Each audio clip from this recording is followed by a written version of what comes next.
Você está ligado no Agenda Econômica da TV Senado. O modelo de desenvolvimento seguido historicamente por todo o mundo até aqui tem sido altamente danoso para o meio ambiente. Problemas surgidos na esteira desse modelo, como o alto grau de poluição do ar e das águas, desperdício, descaso para com os resíduos e má distribuição dos benefícios, têm levado especialistas a pedirem mudanças estruturais que possam alterar essa realidade. A discussão desses pontos deverá passar pela Rio+20, que se vai realizar na cidade do Rio de Janeiro em junho próximo.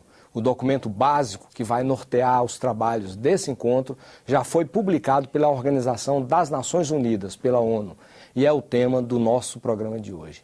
Quem está conosco para analisar este assunto é o diretor da New Ventures Brasil, Altair Assunção. Participa dessa entrevista o jornalista Beto Almeida.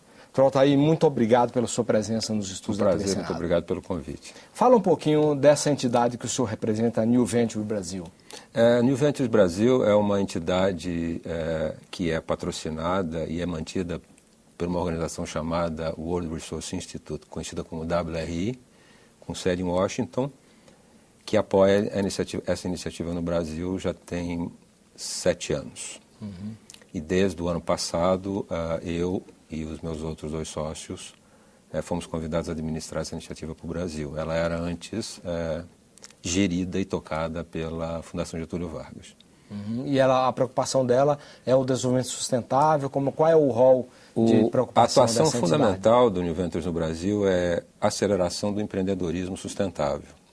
Empreendedorismo que traz tecnologias de ponta, inovação, mas que no bojo destas iniciativas todas tem a sustentabilidade como pano de fundo.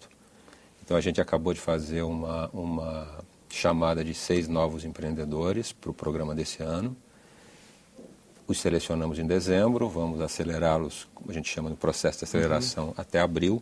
Em abril a gente faz um grande evento, que é o evento que a gente os apresenta para investidores, e esses investidores fazem o investimento ou não naquela iniciativa se julgarem que faz sentido. E como vocês selecionam essas pessoas? A gente tem uma página no Facebook, a gente resolveu não ter um site, a gente tem uma página no Facebook, a gente lança as inscrições, o desafio de se inscrever, então a gente recebe várias inscrições.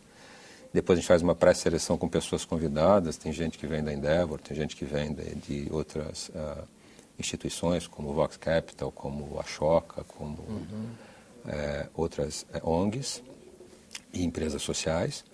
E eles fazem, então, junto com a gente, a seleção dessas empresas. Então, a gente seleciona 6 dos inscritos e esses 6 serão acelerados dentro do processo que demora de dezembro até abril.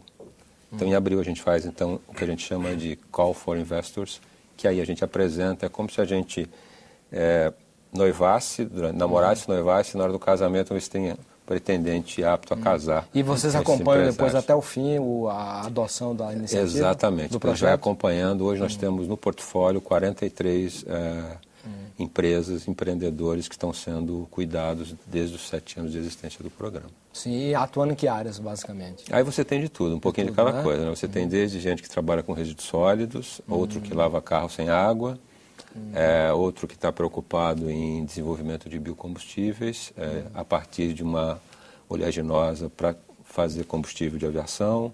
Você tem gente trabalhando e fazendo iniciativas do lado de resíduos da construção civil. Então você tem um mix de cada coisa. É muito interessante a iniciativa. E lá fora, só para concluir, essa iniciativa é mantida por fundações, então como Fundação Rockefeller, como Fundação Zemstrom, como Fundação Ford, que mantém essa iniciativa no mundo todo. O New Ventures no Brasil é patrocinado pela Fundação Zemstrom, que é da pessoa que vendeu o Skype lá atrás, pelo Citibank, pelo Banco Santander e pela Alcoa. Doutor Altair, qual é a importância desse documento produzido pela ONU, lançado no início desse ano, cujo título é O Futuro que Queremos, também reconhecido como Rascunho Zero, né? Ficou vulgarmente chamado Rascunho Zero, em que dá as linhas mestras daquilo que vai ser aquele trabalho na Rio+20 em junho desse ano. Qual a importância dele?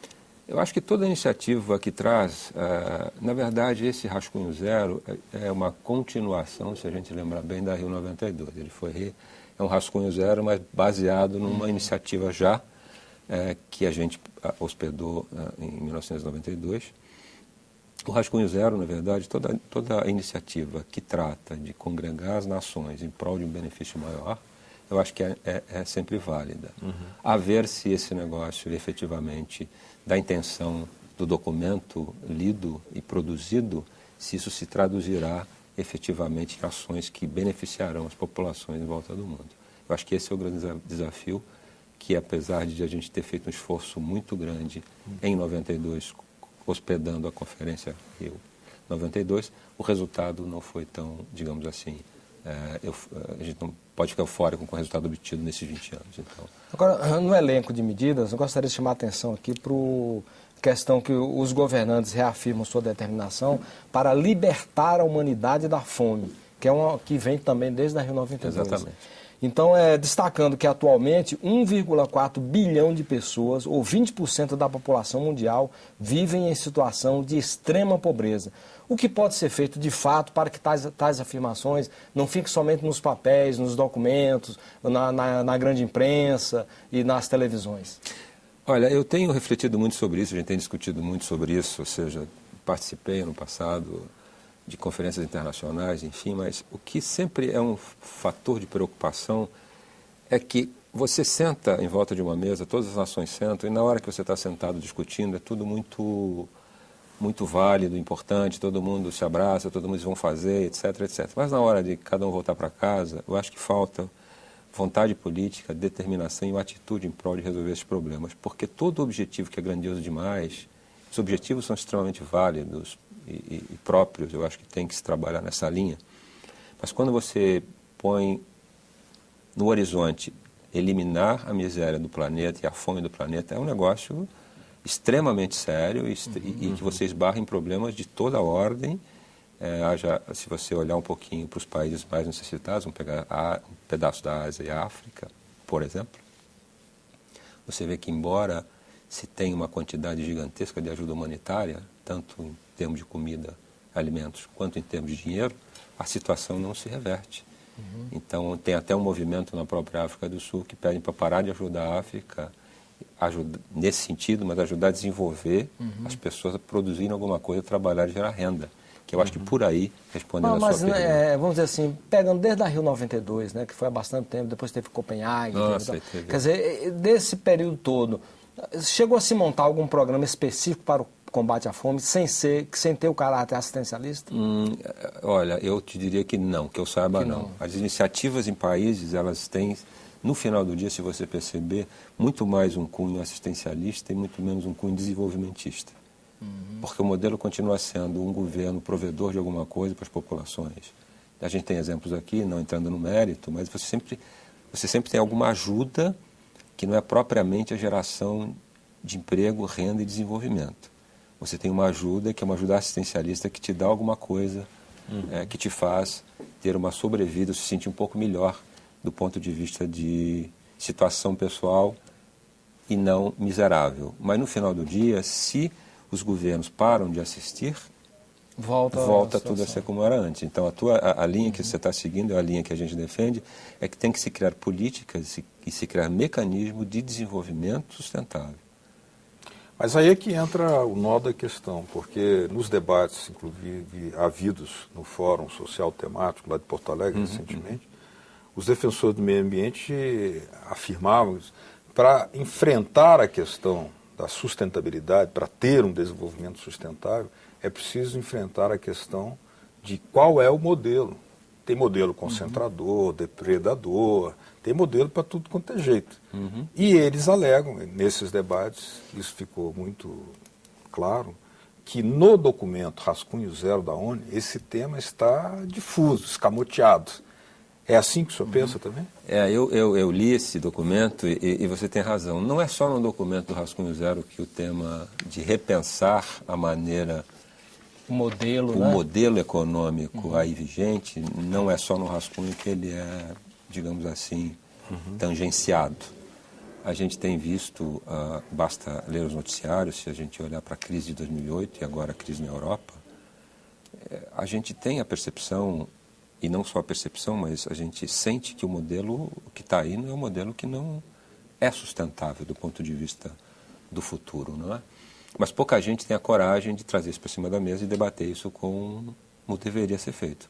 Eu concordo com algumas pessoas, algumas ONGs, enfim, alguns institutos que dizem que há que se repensar o modelo de desenvolvimento. Eu acredito nisso, eu acho que tem que ser repensado. E acho também que o documento Rascunho Zero passa muito superficialmente sobre esse assunto. Essa eu acho que é a grande discussão que deveríamos ter. Como é que você cresce, porque você precisa alimentar. Hoje somos 7 bilhões, seremos 9 bilhões em 2050, se minha memória não me trai. A gente precisa alimentar esse povo todo, então a gente precisa criar alternativas de você conviver com o crescimento populacional sem a depredação da natureza e sem escassear os recursos que a gente já tem hoje. Possível é, agora, não com esse modelo que está aí hoje. Esse modelo concentrado, que a riqueza está na mão de ser 2% da população do mundo, por exemplo. Agora, essa questão, ela vai ser levada para Rio Mais 20? Você acredita que pode vir de lá, digamos assim, uma nova iniciativa, vamos dizer, uma conjugação de todos os governos para que haja, de fato, uma mudança qualitativa desse modelo? Ou é sonhar demais isso? Eu desejo muito, mas não creio nisso. Não creio. Eu acho que, para que isso aconteça, você tem outros atores que têm que ser envolvidos, né? Você tem uma indústria, por exemplo, vamos pegar a indústria financeira. A indústria financeira é um parceiro que tem que estar envolvido nesse assunto. Porque precisa mudar primeiro, essa indústria precisa sofrer uma alternância e sofrer uma mudança de modelo também, para poder apoiar o empreendedor, para poder apoiar o desenvolvimento sustentável, que se fala muito pouco disso, de maneira geral, no sistema capitalista, vamos chamar assim. E outros atores que precisam estar lá, né? As grandes corporações mundiais, as grandes produtores de alimento do mundo. Esses caras precisam dizer assim, ok, a gente concorda, ok, a gente vai trabalhar nessa linha. Porque quando o discurso é político, vocês bem sabem, a gente convive com isso no dia a dia, é difícil você traduzir e transformar em realidade vontades políticas se você não tem os políticos todos olhando e pensando na mesma direção. Agora, nesse debate aí, doutor Altair, o relatório está destacando a necessidade prioritária de se alcançar os objetivos do milênio até 2015. Está no relatório. Está no relatório. No entanto, se a gente olhar o panorama aí, né, alguns países estão fazendo o seu dever de casa, mas muitos países estão até observando certos retrocessos, por exemplo. Vale perguntar, Estados Unidos está cumprindo as metas do milênio? China? E que falar dos países emergentes? Quais deles estão e quais não estariam? Olha, eu te diria que poucos estão, né? Se você considera, são 8 os objetivos. Então, eu te diria que alguns deles, algumas nações e alguns países se aproximam do cumprimento. Mas, no fundo, quando você olha os 8... Quem está mais próximo do cumprimento? Olha, eu te diria que em alguns... Se você olhar os 8 completos, eu não sei te dizer quem estaria mais próximo, mas eu tendo a crer que, por exemplo, em alguns momentos, os Estados Unidos têm cumprimento de algumas coisas mais. O Brasil aparece bem em alguns quesitos, como educação. Nós estamos crescendo, né? Mas também os objetivos, quando você os lê, eles são de tamanha, digamos assim, ambição, que, por exemplo, quando você coloca assim, todo mundo trabalhando pelo desenvolvimento. O que é isso, na verdade? Como é que você traduz isso? Todo mundo trabalhando pelo desenvolvimento. Então, os objetivos, às vezes, eles são um pouco difusos. Então, você não consegue medir se está sendo cumprido ou não. Mas fato é que, por exemplo, em alguns países, a erradicação da malária e de outras doenças, houve retrocessos, em alguns, evolução em outros. Então, isso está muito... E depende também um pouco de como o país está na situação econômica e financeira. Vamos pegar, por exemplo, enquanto não estávamos vivendo a crise na Europa e nos Estados Unidos, a coisa tendia a ir num ritmo mais rápido. Com a crise, certas coisas você segura um pouquinho para poder tratar de problemas que são muito mais urgentes à luz de quem administra. Está aumentando o desemprego, por exemplo. Agora, a crise, de um modo geral, ela retarda. Ela retarda. A crise, de um modo geral, ela retarda porque você tem um planejamento que você resolve atacar várias frentes, como os objetivos do milênio, e você é pego, como, por exemplo, uma crise gigantesca de desemprego, você larga aquilo e vai correr atrás de resolver a situação, porque, afinal de contas, você precisa gerar... Isso afeta o indicador de saúde, de moradia... E é muito mais complicado, entendeu? A ajuda dos países desenvolvidos aos países em desenvolvimento deve chegar a 0,7% do PIB, Produto Interno Bruto, até 2015, na forma de assistência oficial. As crises vividas pelos Estados Unidos e Europa devem dificultar ou mesmo impedir o cumprimento dessa meta? Eu acho que sim. Eu acho que não impedem no todo, mas retardam bastante, porque todos eles, a gente experimenta até algum tipo de retrocesso até na questão da abertura dos mercados, né? Quando os países estão em crise, Europa ou Estados Unidos ou quem quer que seja, você tem um sintoma automático de você voltar para dentro, né? Então você começa a vislumbrar, assim, começa a se avizinhar uma política de não colaboração, uma política mais fechada do que aberta como era até o passado. Por isso que eu acho que retarda um pouco. Mas acho que isso retoma depois, no momento que essas nações conseguirem sair do atoleiro em que se encontram, né? O senhor já comentou aqui que, segundo o relatório, né, em 2050 a população do planeta deve subir para 9 bilhões de pessoas. 9 bilhões de pessoas. Eu lhe pergunto, como é que se pode evitar os novos impactos decorrentes desse aumento de 7 bilhões para 9 bilhões de pessoas, quer dizer, o impacto sobre os recursos naturais? Bom, aí você tem um componente de tecnologia que é importante, né? As novas descobertas, os novos desenvolvimentos de alternativas tecnológicas para a produção de alimento. Obviamente, considerando aí a não agressão às pessoas, a não agressão, por exemplo, com fertilizantes, você pode ter uma pesquisa muito mais forte em desenvolvimento de fertilizantes biodegradáveis e não agressivos. Isso é uma vertente para você produzir mais alimento. A outra vertente é ir para uma discussão que a gente não tem, porque é uma discussão difícil de ter, ou pelo menos visitar o tema, com relação ao crescimento da população.